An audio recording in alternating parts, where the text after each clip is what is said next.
Where Amelia's works were cut short by time, Fay carried on quietly in her stead. Amelia so wanted to promote peace through understanding, and to inspire us all toward tolerance and equality. Fay harbored those ideals, and helped those of us lucky enough to know her to accomplish things we might never have achieved without her. She never led, she showed the way. She never taught, she was merely the example. And she never forgot those early days as a carefree young girl in her beloved Curtis fledgling. The flights I made in the beginning when I was just learning to fly, the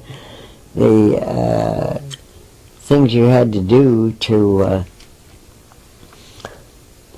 you're master of the ship, and you took it off and you had to get it down, and it was your responsibility.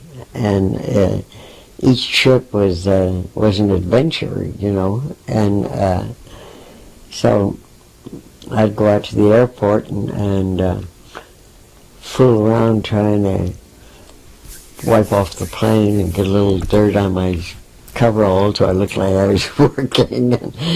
And the boys would come out and say, "Well, can we help you?" And I would say, "Well, would you mind spinning my prop?"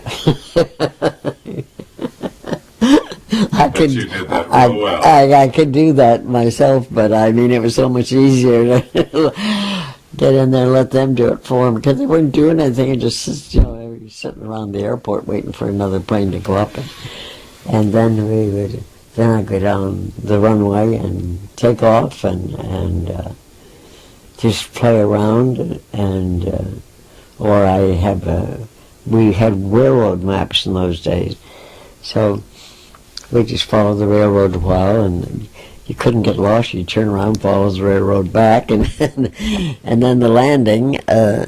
You know, the airports in those days were always surrounded for some reason by trees and telephone wire, power lines, and so you'd have to come in. You'd get up on a wing and just drop in front of the power lines, and then you straighten out, and then you'd quickly fishtail to slow you down.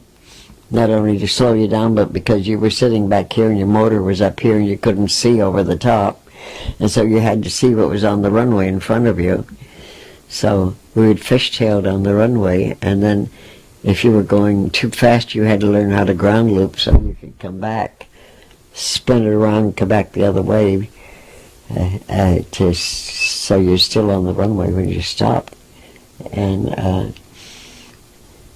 I mean, you felt you were in command of the ship. It wasn't, you didn't press buttons and sit back and let the ship take care of you, you know. It was a good feeling. Yeah. Yeah. And you were master of your fate up there. Yeah. And I mean, that was the fun of flying. And the wind was in your face, or the snow would come in, or the rain, and I don't know why we thought that was such fun, but I mean, we're dopey, but it was great, you know. I just loved it.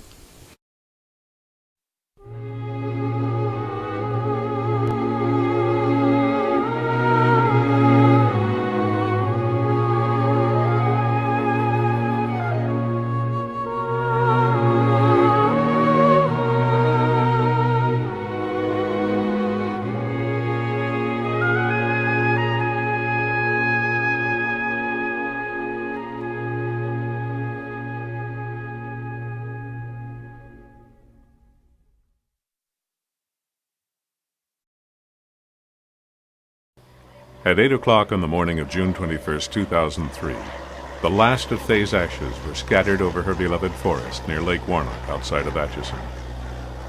In ceremonies on the same hillside later that morning, 31 more aviation and aerospace notables were inducted into the International Forest of Friendship, bringing the total to well over 1,200.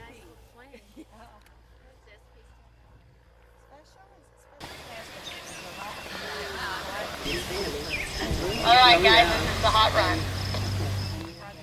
You know, that's the way it gets in Oklahoma. You know what I mean?